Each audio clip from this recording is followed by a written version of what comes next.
Hey friends. Alright, today we're doing a fish stock. What's great about fish stocks is that fish are either relatively cheap or relatively easy to get a hold of. All bets are off if you're talking about like tuna or some sea fish. Yeah, I mean, if you are trying to get like an ocean fish and you live in the middle of Nebraska, okay, it's probably going to be expensive. But local fish are usually not that expensive.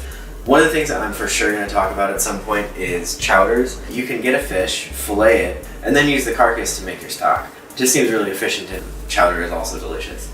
So anyway, what I've got here is 2 bass heads, and I mean bass head and the rest. They have been cleaned out.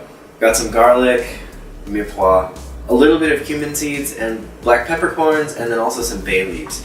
If you search for any amount of time online, you will quickly find somebody telling you that you shouldn't cook a fish stock for more than 20 minutes. I mean, look, you know my preference for this kind of thing by now. 20 minutes is not gonna do it for me. I want every bit of protein and other nutrient I can get out of all of this, and if it's funky, it's fine. That's what I want. I'm gonna make something good out of something funky, and it's gonna be great. I'll deal. But at what point are you just sort of wasting resources in the actual cooking process? That's a legitimate question. I mean, these bones are not very big. This is one of the bones from the trotters left over from the pork broth. We cooked it for about 18 hours in a pressure cooker, and I mean, it's just completely brittle. What that lets you know is that we got all the collagen out of it. This bone, 18 hours versus like one of these little tiny bones. We don't need to cook it for 18 hours to get all the collagen out.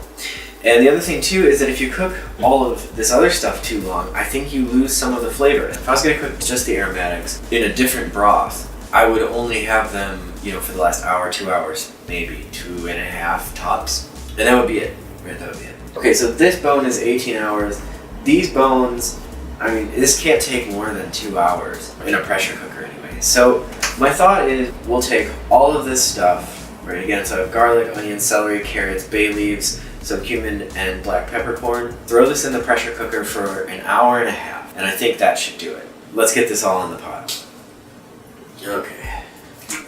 Fishy, fishy, fishy.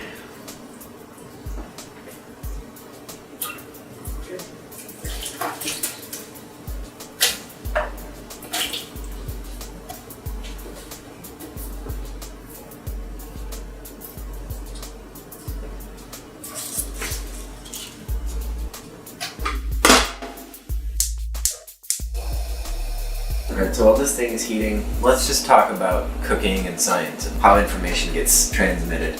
So, one of the things that anybody who goes online and looks around for how to make a fish stock is going to find within 5 seconds of searching. Someone saying that you really should only cook a fish stock for, 20 minutes or less. This will be repeated over and over and over and over. No explanation whatsoever will be given, unless you really look a little bit further. It's a similar story as when you go on YouTube and you watch people make broth. They talk about impurities when they skim off the top.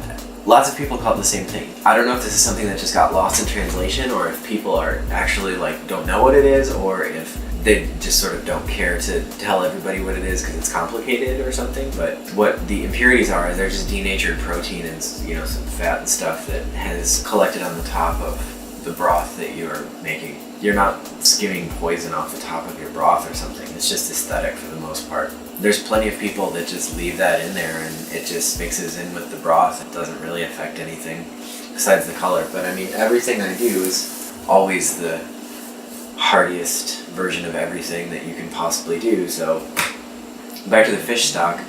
The 20-minute thing came from making fish stocks with specific types of fishes that when you cook them for more than 20 minutes, they get a bitter flavor. It affects the flavor negatively. It's not fishy, it's just bitter. So in that context, sure, you can't cook the fish for more than 20 minutes, but the thing is that doesn't carry over to every kind of fish. That's not true of every kind of fish. There are a lot of whitefish, for example. You can cook for a long time. It doesn't get overly fishy. I mean, and there's other kinds of fishes, like very oily fishes. If you cook it for a long time, yeah, it's going to be very, very oily and fishy. But I'm not saying you should do that, but I am saying that I'm sure that you could find a context where that kind of thing would work in a dish with just a little bit of creativity. You have to experiment and do new stuff and ask the question why. If you don't ask why, you won't find out that you can in fact make stock that you cook for more than 20 minutes, as we're going to do this time. There's a difference between this kind of fish stock that we're making and dashi stock. It's one of the base flavors of Japanese food. I have not thought to try this kind of thing in like a ramen.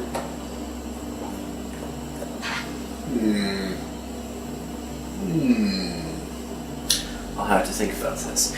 Anyway, so we've done vegetable which has no bones. We've done fish that has the smallest bones, chicken which has slightly bigger bones, pork which has bigger bones than that, up to permutation obviously, like this is not an order. The only thing we really have left, I think, to talk about in terms of our broths is a beef broth.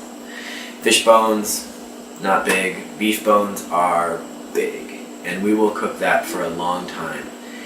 And I'm not even going to feel bad about cooking it for a day or more.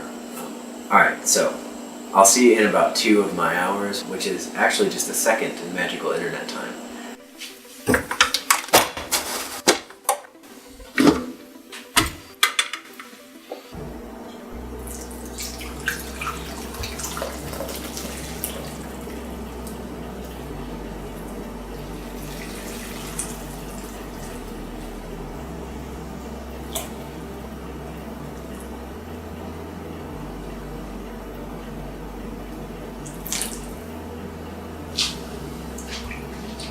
Okay, let's see.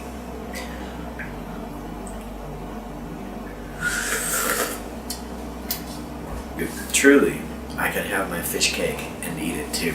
This is definitely going to go in some chowders. I'll put some of them on here for sure. See you around, friends.